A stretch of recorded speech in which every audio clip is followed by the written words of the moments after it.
All right, everybody. Happy Tuesday. We had a great trip to Haiti yesterday. Missed some of you.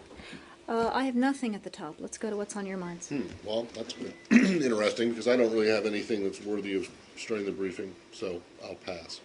Wow, Matt passed. Front row? Anybody? No? Michelle. How do you assess the visit of Emir of Qatar to Gaza today? That was going to be my second question. I was going to say that was definitely at the top of Matt's list. It actually was, and I have a list. Excellent. But it wasn't worthy of this. Gaza, Qatar, visit, right there. We've seen the reports that Sheikh Hamad bin Khalifa visited Gaza today on a humanitarian mission. We share Qatar's deep concern for the welfare of the Palestinian people, including those residing in Gaza. And as we work with the international community to support them, we, of course, remain concerned about Hamas's destabilizing role in Gaza and the region, and we urge all parties in the region to play a constructive role in bringing the Palestinians and the Israelis back to the negotiating table. Do you consider this visit as a recognition and the legitimacy of Hamas government? Well, again, the Qataris have described this as a humanitarian mission. I think we all have humanitarian concerns. We would hope that the opportunity was taken to make clear the importance of Palestinians and Israelis talking to each other, and we've been very clear about our concerns about Hamas. But the Emir is the first head of state who visits Gaza. Well, again, I think I've made clear where we stand on all of these issues. Tangentially, Yes. where do the discussions with the Hill stand on the Palestinian assistance? We're continuing to work through it, and we're continuing to make our case that we think this money is important for the Palestinian Authority. It's important for their ability to provide good governance for the people for the Palestinian people, and we are also, as we've said a number of times, working with other countries, regional states, to see what they can do to provide more support to the Palestinians. Okay, but it's still held up. Correct. And how much is 250? 200 million, yeah. 200, not 250. Okay, and then tangentially related to that, the similar discussions We've got all we're kinds having of with the Hill tangents. about Egypt. We are also continuing to have conversations with So it's the still Hill. blocked there. We have not yet come to resolution on that one, but we're continuing to talk about it. A follow-up on the visit of Emir of Qatar to Gaza. He made this visit without coordinating with the Palestinian Authority. How do you view this? Again, I'm going to refer you to the Qataris for what they have in mind and for what kinds of coordination they may or may not have done beforehand. Did they let you know about it ahead of time? To my knowledge, they did not. Well, would you have had any advice for them if they had? Again, I'm not going to get into hypothetical conversations that we didn't have. Please. Support such a visit? Michelle, I think I've spoken to where we are on this whole range of issues. Change of subject. Yes, Lalit.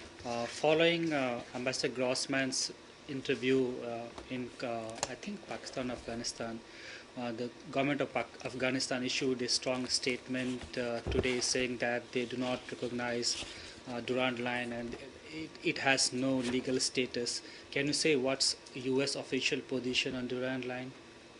Well, our policy on this has not changed. It was correctly stated by Ambassador Grossman that we see this as the internationally recognized boundary. Have you received any protest from the government of Afghanistan on this issue? To my knowledge, no, but I know that there's been quite a bit of press commentary out there. Anything else? Done? No. Please, Al Jazeera. Anything about Secretary Clinton's travel to Western Balkans, maybe? I don't have anything to announce for you, but when we do, this room will be the first to know. Thank you. Please. On Mali, do you have details or readout on the meeting between the U.S. and the French in Paris on Sahel? I don't have a detailed readout. I think you are referring to the fact that Assistant Secretary Carson went out with a U.S. delegation to Paris to talk more about how we can support ECOWAS, how we can support the Transitional Authority in Bamako, not only in developing a peacekeeping force, but also in supporting a political evolution towards elections. So we're working on all of those issues. Our understanding is that there was also an academic seminar organized by the French Ministry of Defense that followed our bilateral discussions that looked more broadly at all of the challenges in the Sahel, and that Assistant Secretary Carson also found that quite beneficial as well. Please. How do you view the Chinese Foreign Ministry statement on the presidential debates yesterday? They're saying that such debates inflaming tensions between the U.S. and China. I have to say that I didn't see the Foreign Ministry statement, but I think you know that we work very hard not to wade into political campaigns at this podium. Is that something that you would suggest would be a good rule of thumb for other foreign ministries around the world to follow? I'm going to let other foreign ministries make their own decisions. In other words, you don't have any problem with the Chinese Foreign Ministry or any other foreign ministry weighing in. You don't have a problem. You just wouldn't do it yourself. Is that what you're saying? We're certainly not going to weigh into our own politics here from this podium. Please. Molly, going back to Molly, Yeah. have there been any discussions about how this force would be funded? How the ECOWAS force would be funded. Right. Yeah. I mean, this is a part of what we're looking at. I think, in the past, ECOWAS has often worked as the regional organization under UN cover, and therefore it has been acting as a UN subcontractor, if you will. But these are the kinds of things that we're looking at in the context of ECOWAS working through with the transitional government exactly what is needed and what the rest of the international community can do to support that force. And are you using the model of AMISOM in Somalia as something to look at? We are. I mean, AMISOM, we think, was an effective model, remains an effective model in the sense that you have the regional organization taking the lead, very much supported both in training, intelligence, logistics, other things that they need by the international community, but it is Africans working through to provide support for African problems. Sorry, one more question about Please. that. But in terms of AMISOM, the United States was by far, at least at the beginning, the largest funder, and had spent over, almost more than $500 million in supporting AMISOM. Do you think that the French have that kind of money, and that ECOWAS has the kind of structure that would work for a model like that? Well, first of all, ECOWAS has a very good track record as a leading peacekeeping force in Africa. They're quite experienced, as you know, and we've worked with them for many years. Again, we're working through some of these funding issues. We have to start with exactly what's the plan before we can get to how to fund it. As I said, the U.S.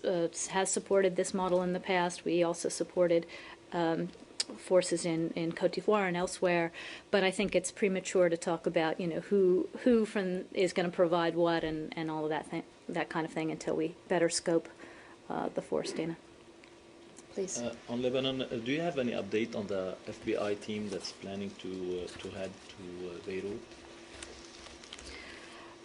As I think Mark said yesterday in the Secretary's conversation with Prime Minister Mokati, they made clear that they would welcome some FBI support. Our understanding is that the FBI has agreed to contribute and that they will be sending their team shortly, but I'm going to send you to the FBI for more details there. The U.S. ambassador in Beirut has been meeting with the political leaders there. What was her message to these leaders? Well, without getting into the precise details of Ambassador Connolly's conversations with a broad cross-section of Lebanese political leaders, let me step back and make some general comments, if I may. First, as we made clear in the statement after the attack, we are very concerned by heightened political tensions in Lebanon, particularly in Beirut and Tripoli. In the days since, we applaud the efforts of the Lebanese Armed Forces and the ISF as they try to maintain calm across the country. The export of instability from Syria threatens the security of Lebanon now more than ever, and it's really up to the Lebanese people to choose a government that is going to counter this threat. And in that regard, we've been making clear that we support the efforts of President Suleiman and other responsible leaders in Lebanon to build an effective government and to take the necessary next steps in the wake of the October 19th terrorist attack. We, the United States, are not going to prejudge the outcome of any moves to establish a new governing coalition. This is obviously a Lebanese affair. And while we don't want a vacuum of legitimate political authority, we do support this process that is now underway to produce a new government that's responsive to the needs of the Lebanese people. That means you support a change of government in Lebanon at this sensitive time, as you said? Well, as I said, President Suleiman is engaged in discussions with all parties to form a new government. We support that process. In the interim, we don't want to see a vacuum, and as you made clear, Ambassador Connolly's been talking to all parties in Lebanon about what's needed now. Please. Can you provide a readout from the meeting with the Okinawa governor yesterday, and if they talked about the alleged rape case?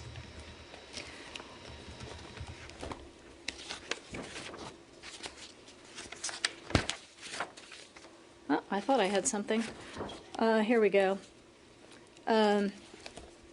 So the Okinawa governor was in yesterday. He met with both Assistant Secretary Campbell and his opposite number from the Defense Department, Mark Lippert.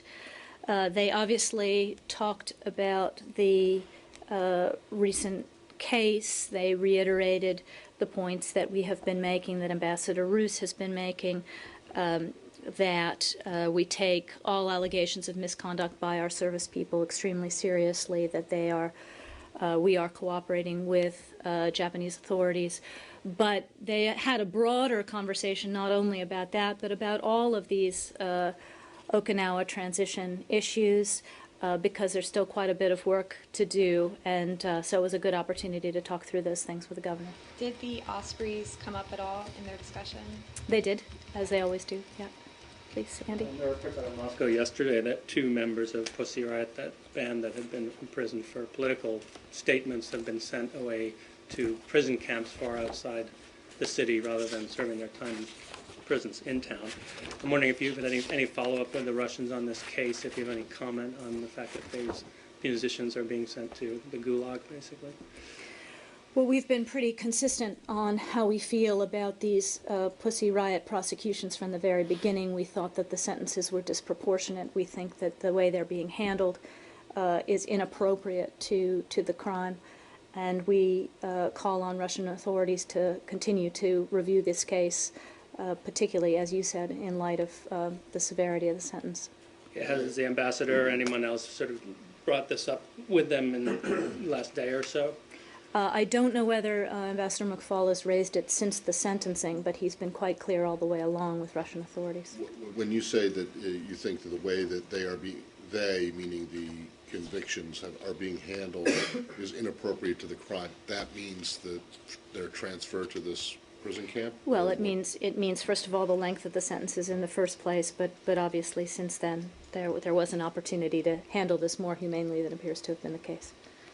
Please, Scott. Still on Russia. The Russian Foreign Ministry issues annual human rights reports as well, apparently. Wondering if I could get your reaction to their conclusions about the United States, where Russia finds social inequality, racial and ethnic discrimination, indefinite detention without charge, prison overcrowding, censorship, internet restrictions, and violations of voter rights in the United States. Well, I'm going to say to you that I haven't read the Russian report, but more broadly, this country is an open book, and we have plenty of non-government organizations of our own that make assessments about our human rights and that represent to the government what they think needs to be done. So from that perspective, whether it's a U.S. NGO watchdog or whether it's an international watchdog, bring it on. We're an open book, and we want to continue to improve our society, and we don't have any concern about being open to the world for observation, etc. I would note in that context that the OSCE, the Organization for Security and Cooperation in Europe, as they always do at election time, here and in other member states, has fielded a delegation to come and observe the U.S. elections, and we welcome that. Yeah, that was what I was going to ask you. Can you talk a little bit about what your support for this OSCE team is? I'm going to take that one, Matt, and get you a little more detail. I had looked for the numbers before coming down and exactly where they're going, and wasn't able to get it before I came down, but we'll get some more for you. Okay. As you know, the OSCE member states always observe each other's elections, including in Russia, where they did encounter some resistance to some of the places that they wanted to go. Right. I'm curious more, not just about the about the numbers and what number of countries from the OSCE will be represented in the team, but also what the State Department's role is in support. Facilitation. Are you driving them around to different? I mean, what exactly do? Or maybe it's not you guys who do it. Maybe it's someone else. But whatever it is that the government is doing, the U.S. government is doing to help. Yes. Facilitate their work. We'll get a little bit more for you. So do you have election observers from any other countries or group of nations besides European countries? Let me see what I can get on whether we have any other declared international observers. But again, we're an open book, and we welcome that. Yeah. Please, Michelle. On Kuwait, are you concerned about the situation there after the clashes between the police and the demonstrators? I've been waiting for you to ask about Kuwait, Michelle. Yeah, we're obviously following the situation in Kuwait City carefully, particularly after yesterday evening when the police forcibly dispersed what the Kuwaiti government called illegal protests. In this context, we call on all sides to exercise restraint, to approach their differences peacefully and in a manner that's consistent with the Kuwaiti Constitution and rule of law, including the universal rights of Kuwaitis to peacefully assemble and to express themselves. But the government has banned any demonstrations after Sunday's or Monday's demonstration. Do you support such a step? I hadn't seen that particular move, but as you know, we support, whether it's in Kuwait or whether it's anywhere else in the world, the right of peaceful assembly. Thank you. All right. Thank you, everybody. Thank you.